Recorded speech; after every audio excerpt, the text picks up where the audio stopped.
Voilà, ça commence à péter le matos, on va pas y arriver. Comment ça va? Vous allez bien? Tout va bien aujourd'hui? Bon, alors c'est un sujet, je voulais vous en parler il y a longtemps, j'ai pris beaucoup de temps pour vous en parler. Et enfin, je vous en parle aujourd'hui.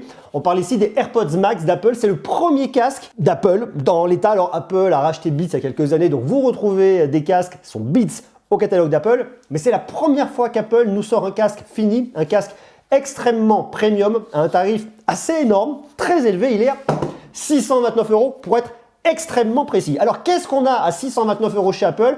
Est-ce que Apple a bien réussi sa copie? Est-ce que Apple nous sort un casque qui est réellement premium? Est-ce qu'il vaut le coup? Est-ce qu'il faut se positionner? Alors après, en face, il faut regarder parce qu'à la concurrence, il y a plein de modèles, notamment celui-là que j'ai utilisé pendant très longtemps, c'est WH-1000XM3. Je vais me baser sur le 1000XM3 parce que le 1000XM4 est une belle évolution du 1000XM3, mais bon, voilà, il révolutionne pas bien l'histoire. Donc on va essayer de voir ça, parce que c'est vrai que là, vous avez quand même un très gros budget, vous avez un casque très atypique au niveau du design, au niveau de beaucoup de choses. On va essayer de comprendre, si Apple se moque pas de vous, quelles sont les promesses, qu'est-ce que fait ce casque, qu'est-ce qu'il ne fait pas. Ça fait un mois, un peu plus d'un mois qu'il chante dans mes oreilles tous les soirs, la journée, il m'accompagne aussi. Et on va voir tout de suite si Apple tient ses promesses avec son casque AirPods Max.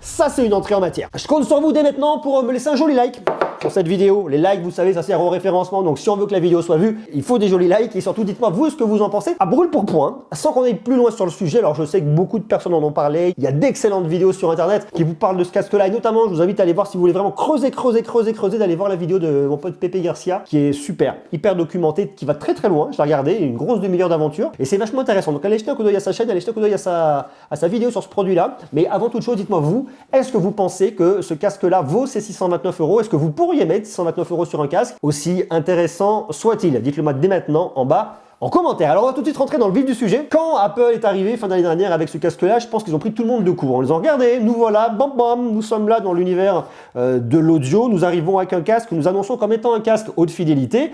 On va voir si c'est le cas ou pas. On arrive avec une toute nouvelle valeur et surtout c'est un casque qui s'appelle AirPods. Alors AirPods, je pense que ça vous parle, on connaît les AirPods, on connaît les AirPods Pro. Donc là-dessus, ce casque va vraiment emmener l'ADN des AirPods en tout cas. Et c'est vachement intéressant parce que on dit les AirPods Max. Alors moi je dirais plus le AirPods Max, mais il y a un S, donc c'est les AirPods. Pour moi ce sont deux petits écouteurs, un AirPods, donc on a deux AirPods. Là pour moi j'ai un seul casque, donc c'est le AirPods, mais pourtant on dit les AirPods. Vous voyez un petit peu l'histoire, c'est un peu compliqué. Mais en tout cas, ça montre l'ADN, on est dans l'ADN des AirPods. Donc ça c'est déjà intéressant. Première chose, ce casque-là, il est différent au niveau de la fabrication. Déjà, vous le voyez, ne serait-ce qu'ici, regardez, hop là, on vient zoomer un petit peu. Là, vous avez une espèce de tissu. Alors bon, c'est ce qu'ils appellent un tissu mèche. Et ce tissu mèche, en fait, il a plusieurs intérêts. Le premier intérêt du tissu mèche, c'est que c'est un tissu respirant. Bon, ça c'est bien, vous direz c'est super, je transpire, ok, il est respirant. Mais pour moi, là où il est vraiment intéressant et là où il est vraiment très différent des autres casques, et je vous le montre notamment au travers du WH-1000XM3, c'est que autant sur le WH-1000XM3, regardez ici mes petits lapins, vous avez tout système de coussinet avec de la mousse à mémoire qui vient épouser la forme de votre crâne, mais malgré tout, vous sentez un point de pression. Et ça, je vous l'ai déjà dit lorsque j'ai testé ce casque, et c'est souvent un truc qu'on retrouve sur cette typologie de casque, vous avez le fameux point de pression. Et ce qui est super intéressant, et là où on voit qu'Apple a vraiment bien creusé sa copie, eh bien c'est qu'en fait, ici, vous n'avez pas ce phénomène de point de pression. Regardez là, ma belle chevelure, on ne sait même plus qu'est-ce qui est blanc, qu'est-ce qui ne l'est pas, qu'est-ce qui est le cheveu, qu'est-ce qui est le casque.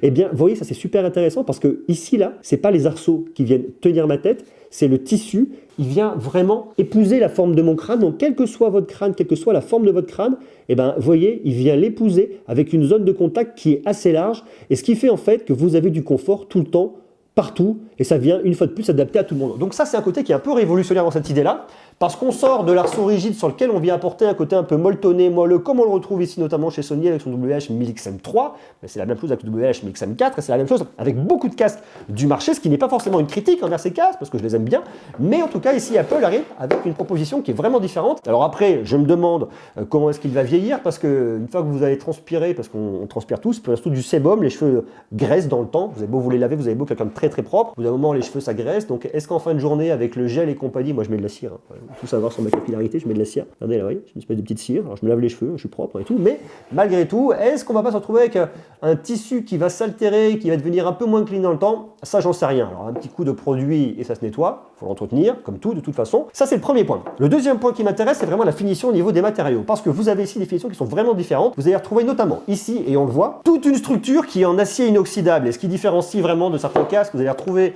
des finitions en plastique, ce qui va aussi permettre d'expliquer la différence de prix parce que l'acier inoxydable coûtera plus cher que le plastique. A contrario, le casque est beaucoup plus lourd. Mais ce qui est assez intéressant là-dessus, c'est qu'en termes de confort, on ne s'en rend pas compte. Il a beau être très lourd, une fois que vous l'avez positionné là, comme vous avez le tissu qui vient répartir vraiment cette zone de pression, ça vous permet d'absorber complètement la différence du poids. Et ça, je trouve ça vraiment très malin. Vous avez les boîtiers en aluminium anodisé et puis vous avez surtout ça là. Ce sont des branches télescopiques. Et ça, les branches télescopiques, je trouve ça aussi très malin.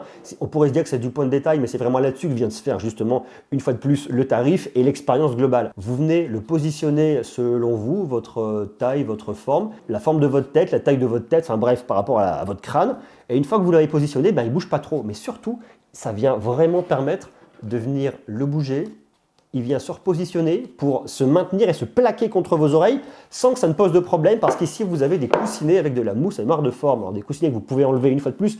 Je pense qu'il y a une notion effectivement d'entretien ici. On va le retrouver parce que vous avez ce petit tissu que vous retrouvez, ce tissu mèche que vous avez là, que vous avez à l'intérieur. Mais en plus, je vous le dis, ici, là, vous avez une petite mousse à mémoire de forme. Donc tout ça fait que vous avez un casque qui est vraiment, mais vraiment extrêmement confortable. Vous le posez, la répartition est bonne, il vient se caler. Grâce à ce petit système, vous voyez, hop, il vient se caler, se plaquer contre vos oreilles. Vous n'êtes pas pollué par le poids, vous n'êtes pas embêté par le maintien. Il est là, il se cale bien. Donc ça, déjà, c'est un excellent point. Et toute cette partie-là de finition et de confort change par rapport à ce qu'on peut avoir sur d'autres casques que j'adore. Moi, j'ai utilisé le WH-1000XM3 pendant des heures. On voit vraiment que ce produit-là respire davantage le premium que son copain de chez Sony. Alors, l'expérience audio, elle est assez intéressante. Ce qu'il faut savoir ici, c'est que vous êtes sur un casque qui va être 100% numérique. Vous n'allez pas emmener du son grâce à une prise jack ici, il n'y en a pas. Et c'est tout de suite ce que j'ai vu lorsque je l'ai récupéré. Je me suis dit, ah mince, ici, il n'y a pas de prise jack. Moi, j'aime bien brancher mon casque comme je peux le faire avec le WH-1000XM3. Vous voyez, j'ai ma prise jack. Et lorsque je voyage, que je prends l'avion, eh bien, je le mets, je m'écoute un film, bon, un peu moins en ce moment, où je me branche pour écouter directement. J'aime bien. Je maximise l'expérience. J'ai ce côté analogique et là, je ne l'ai pas. Donc là, je suis sur du 100% numérique. Mais ce qui est super intéressant, et si on voit en tout cas le travail qu'a fait Apple là-dessus, c'est qu'on a une expérience numérique qui est dingue. On nous annonce de la haute fidélité. L'idée de la haute fidélité, on est vraiment sur du son analogique. On n'a pas cette idée numérique. Pour voir qu'on a du numérique ici et pas de l'analogique, eh bien, on peut dire que peut-être qu'Apple a réinventé la notion de haute fidélité pour vous créer ce qu'on appellera un casque haute fidélité numérique. Parce qu'on est vraiment sur une qualité audio qui est topissime, qui est vraiment exceptionnelle. J'ai des fichiers top dans mon iPhone. J'ai des fichiers d'excellente qualité. J'ai réécouté, j'ai redécouvert des morceaux que je connais très bien et que j'écoute en boucle. Je suis un amoureux de musique. Il y a souvent des morceaux phares que j'aime bien réécouter, revenir dessus de temps en temps. Eh bien, j'ai redécouvert d'autres choses. La première chose, c'est une sensation de spatialisation et je me sens aéré en fait. Vous voyez, j'ai pas besoin d'être sur un truc étriqué où je suis enfermé. C'est wow, c'est ouvert, c'est large. Tiens, cet instrument, il est là. Tiens, paf, le coup de cymbale. Ah, elle est bien à la cymbale. Je retrouve vraiment toute la spatialisation au niveau de mes instruments.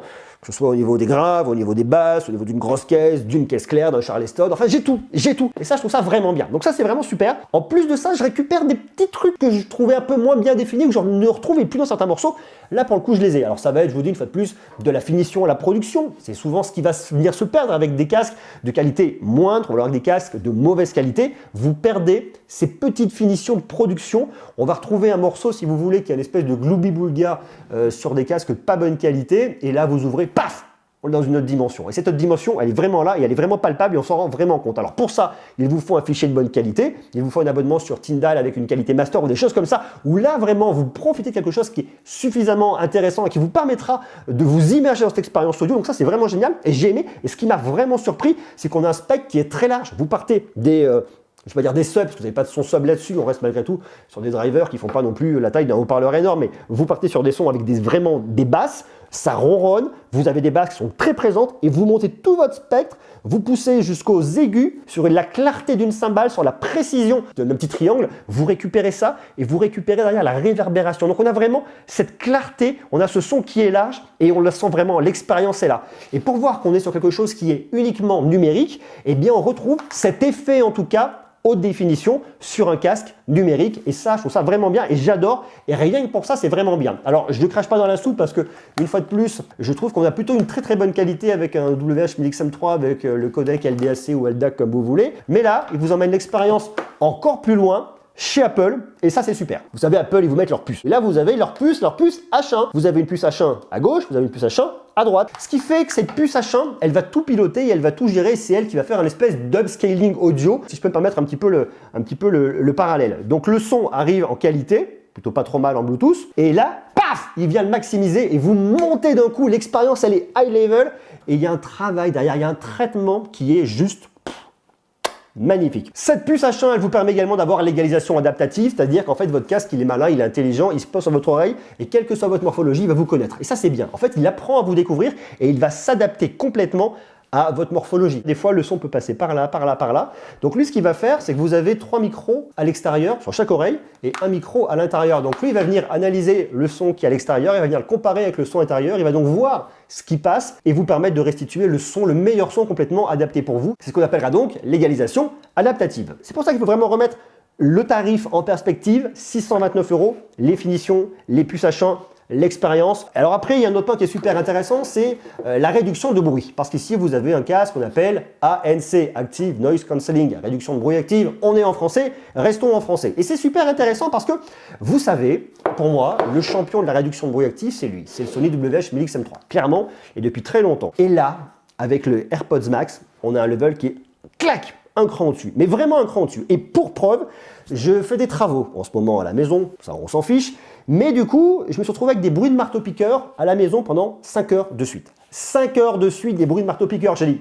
quelle belle opportunité pour venir tester mon casque. Et je puis vous assurer que le AirPods Max est un cran au-dessus réellement par rapport au champion de la réduction de bruit active, c'est-à-dire le WH-1000XM3. XM4, si vous voulez, c'est sensiblement la même chose. Ça m'a assez surpris, vraiment, je vous le cache pas. Je me suis dit, ça va être dur de faire mieux, ils font mieux. Le WH-1000XM3 reste quand même très très bien et excellent, et surtout beaucoup moins cher. Donc si vous voulez un excellent casque à réduction de bruit, WH-1000XM3, 1000XM4, pourquoi pas, mais 1000XM3 surtout, je vous le recommande plus.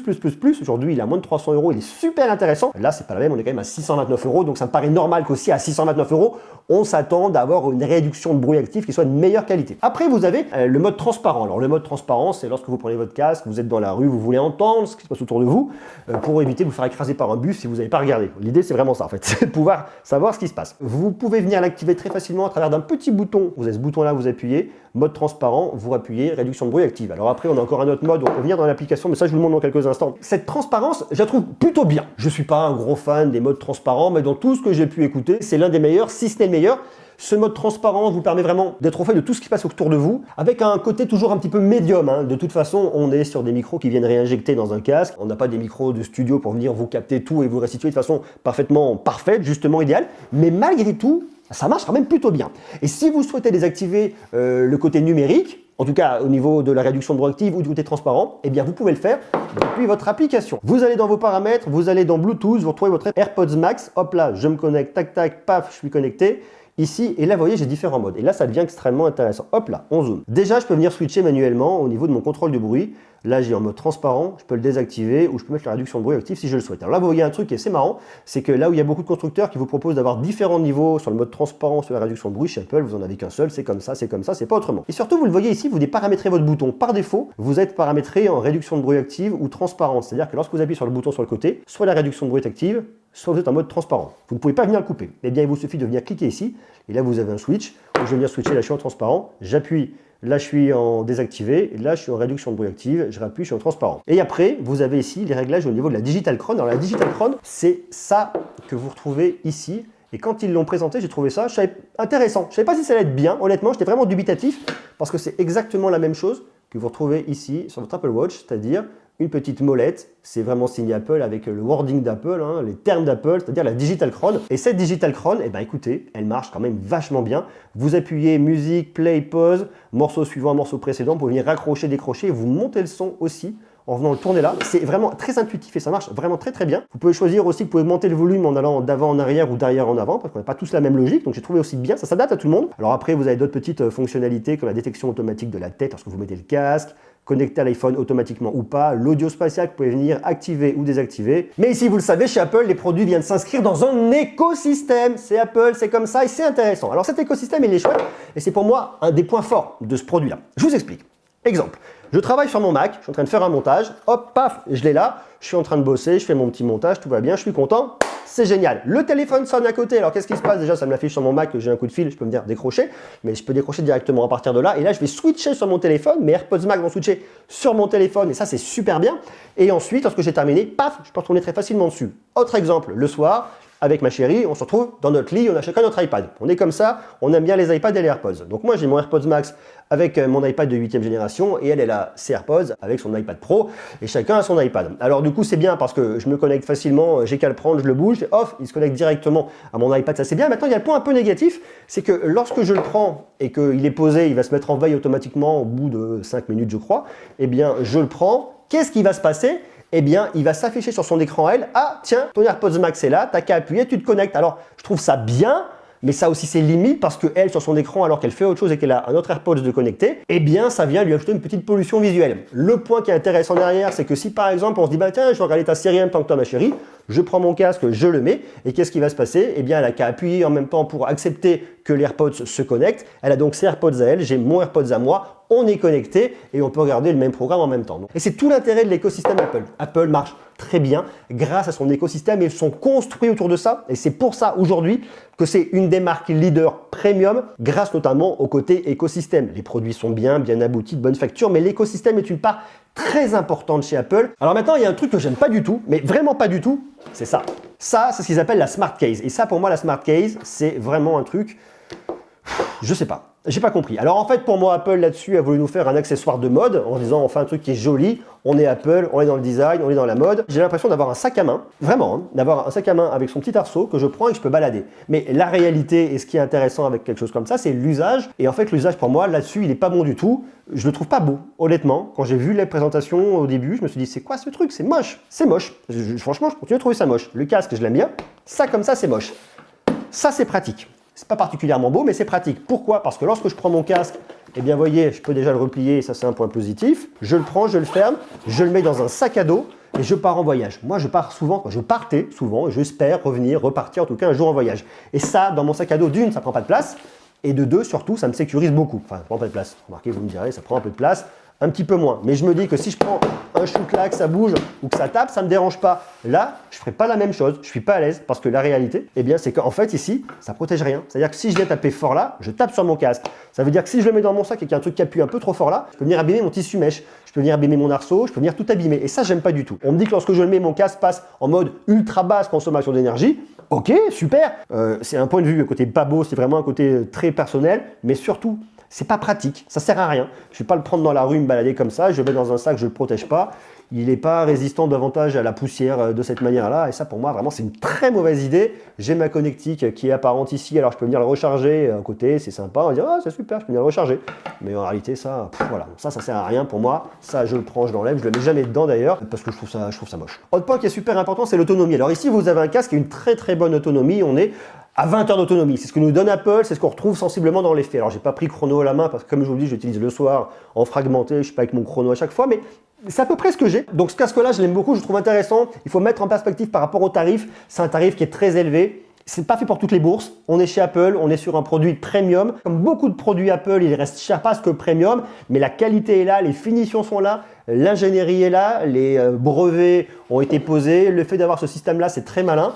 Bon voilà, moi j'aime bien. Si vous voulez vraiment un casque numérique premium avec un son d'excellente qualité, haute définition numérique, ici vous pouvez y aller les yeux fermés si vous avez plus de 600 € à mettre dans un casque. Si après vous avez moins de 600 € à mettre dans un casque, WH-1000XM3 à moins de 300 €, c'est une bombe atomique qui marche super bien. Donc en fait pour moi ce produit ici, c'est la cerise sur le gâteau de l'expérience Apple. Si vous avez des produits Apple, si vous êtes 100% Apple et si vous voulez un produit premium, extrêmement premium Apple, eh bien les AirPods Max c'est la cerise sur le gâteau au niveau de l'expérience. Si maintenant vous voulez un très bon produit Apple pour écouter de la musique de très bonne qualité et que vous n'avez pas plus de 600 € à mettre dessus, eh bien vous achetez des AirPods Pro. C'est déjà cher, c'est très très bien. Et si vous voulez un casque d'excellente qualité et que vous n'avez pas une fois de plus de 600 € à mettre, WH-1000XM3. Moi, ça, j'aime beaucoup, c'est une très très belle découverte. J'étais très dubitatif au début quant au tarif, quant à ce qu'a proposé Apple à plus de 600 € sur ce produit-là. Et au final, eh bien je comprends. Ce pas des produits qui vont vendre en énorme quantité comme on va vendre des AirPods à moins de 200 €. Alors il y aura des quantités vendues parce que c'est Apple et parce que le produit il est top. Mais on est moins sur le grand public. C'est pas ce qu'ils viennent chercher, c'est pas ce qu'ils vous proposent. Mais voilà, moi j'aime beaucoup. À vous de me dire vous ce que vous en pensez en bas, en commentaire. Quand ça, on se retrouve très vite pour continuer à parler de tech. Et ça, c'est super. Allez, je vous laisse, j'ai de la musique à écouter. Des gros bisous, beaucoup d'amour et des sucreries pour vous. Ciao!